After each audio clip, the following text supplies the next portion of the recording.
Europe and the UK provided a very interesting insight in that perspective that even now, for that matter, I think the funding opportunities in the UK and mainland Europe are excellent if you want to be a researcher, especially for a PhD program.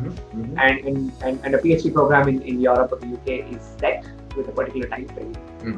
This is from general research and networking that I found out that the US probably researchers end up taking a lot more time to graduate and finish that degree, versus in Europe it's a set time frame, 3 or 4 years. So imagine having your doctorate done by the time you're 25. Right? So it was a very interesting prospect. My predominant choice for picking Europe over the US was, I think it was also largely market driven. At that point of time, the job market in the US, even though the Obama administration was doing a lot to promote clean energy, I think there is, and even now there is a huge reservation factor in terms of the visa, the work visa. I think that's your predominantly determining factor.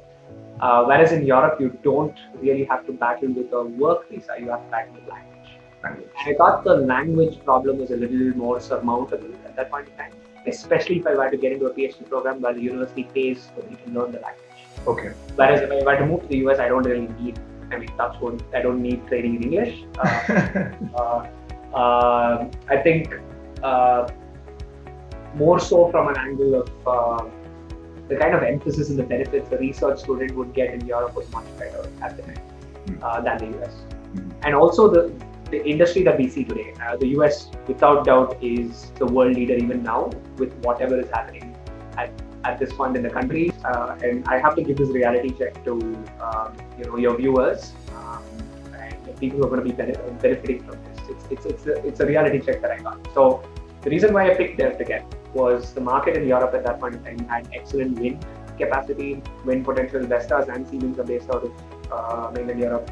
That's where the corporate headquarters are. Solar energy in 2010 was, in a very big way being pushed by Germany at that point. So we have the Germans to thank for in actually creating the snowball of clean energy today, to be very honest. They were at the forefront of precision engineering and manufacturing back then towards solar energy.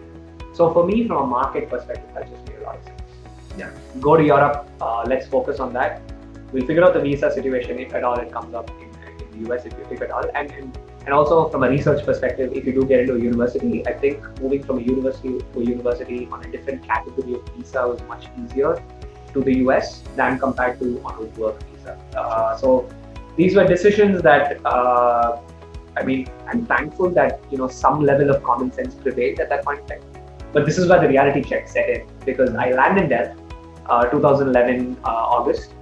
We have a fantastic introduction to the program and you can actually see the renewable energy industry drop in mainland Europe because Chinese manufacturing was really phasing out a lot of solar energy players.